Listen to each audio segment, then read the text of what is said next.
Hi hello नमस्कार. मी अंजली आणि माझ्या चॅनलवर तुमचं स्वागत आहे. आणि मी आज बनवणार आहे चिवडा. माझ्या चॅनलचं नाव आहे अंजली स्टिचिंग ब्लॉग. तर सगळ्यांनी बघा.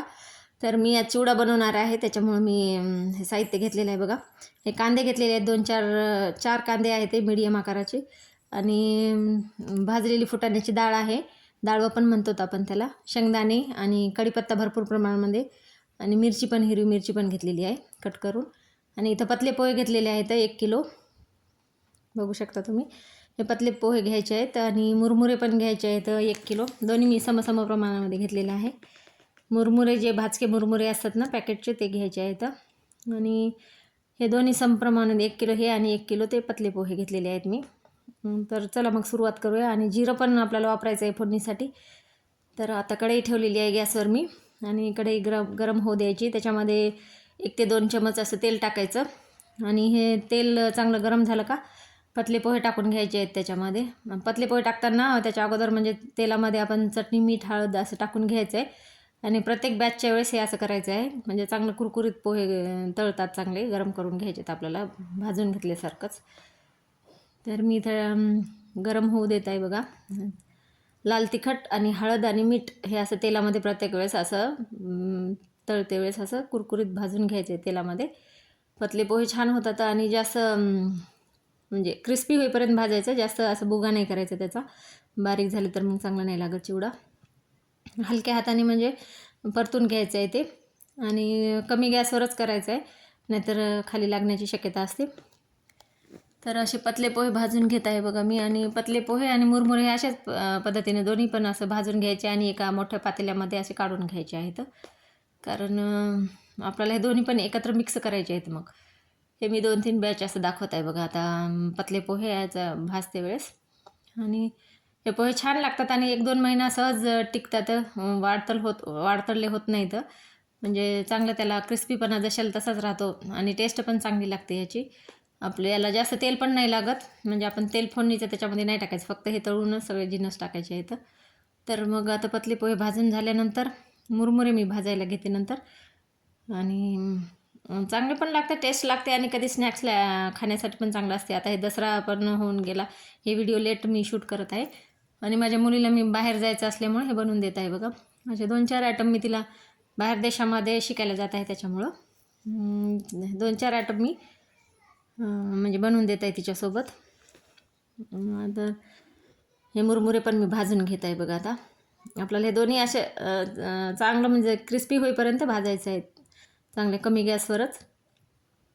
भाजल्यामुळं कसं म्हणजे त्याचं नमपणा आहे ते कमी होऊन जाते आणि क्रिस्पी होते. आणि मग एक मोठं पातेलं घ्यायचं आहे, दोन्ही पण ते एकत्र करून ठेवायचे आपले जे भाजलेले आहे ते. मी 1-1 किलो घेतलेलं आहे, तुम्ही तुमच्या आवडीप्रमाणे घेऊ शकता. तर हे मी मोठे पातेले घेतलेलं आहे बघा. मोठ्या पातेल्यामध्येच हे करायचं आहे फोडणी.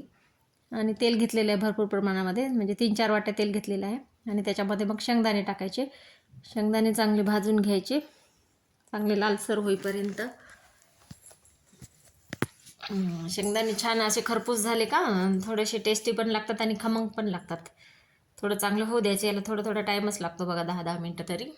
मग आणि एका प्लेटमध्ये काढून घेऊन सगळं ते आपण जे भाजून ठेवलेले पोहे आणि मुरमुरे आहेत ना, त्याच्यावर हे सगळे टाकत जायचं.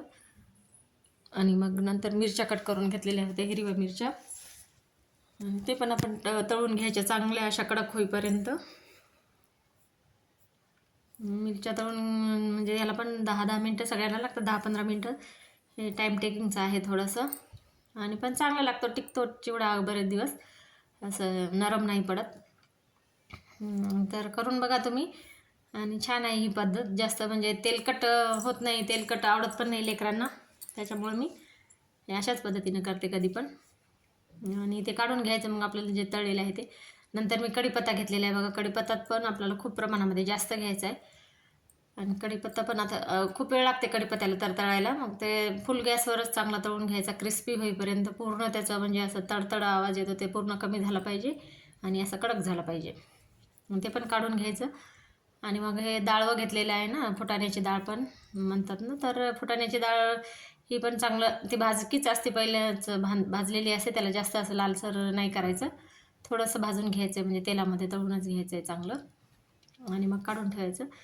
हे सगळं जे आपण आता भाजून म्हणजे सगळे तळून घेत आहोत ना, तर सगळे हे तळलेले पदार्थ याच्यामध्ये टाकायचे. म्हणजे एक एक टाकत जायचे. पहिले हे सगळं खालावर करून घ्यायचं, थोडं मिक्स करून घ्यायचं चांगल्या पद्धतीने आणि मग ते सगळे आपण जे तळून घेतलेले आहे त्याच्यावर टाकत जायचं. म्हणजे तेच तेल याला लागते, म्हणजे असं हे नाही होत.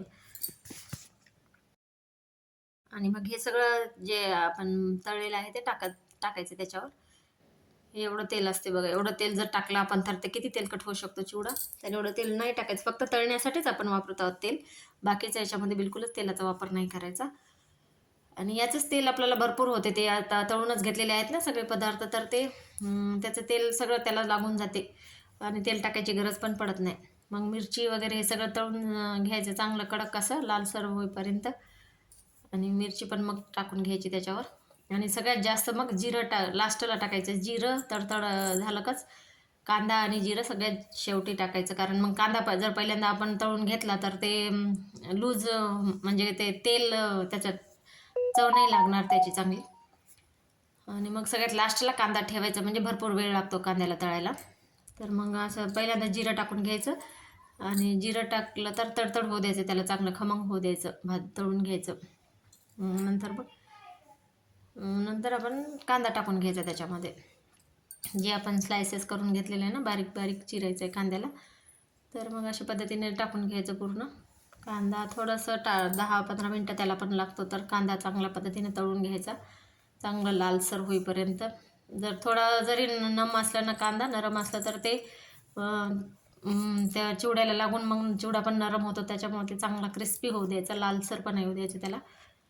तर अशा पद्धतीने तळून घ्यायचं मग कांदा. त्याच्यामध्ये तळते वेळेस हळद टाकायची, थोडंसं लाल तिखट पण टाकायचं आणि मीठ टाकायचं, म्हणजे कांद्याला चांगली चव लागतो चिवडा खाते वेळेस.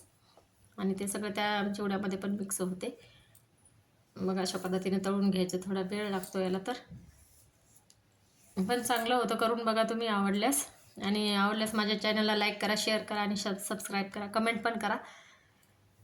तर मी बघा तळून घेत आहे आणि हे पूर्ण टाकून घ्यायचं. मग आता मी 2 बॅचमध्ये केलेलं आहे, म्हणजे एकामध्ये बसत नव्हतं मोठ्या पातेल्यामध्ये.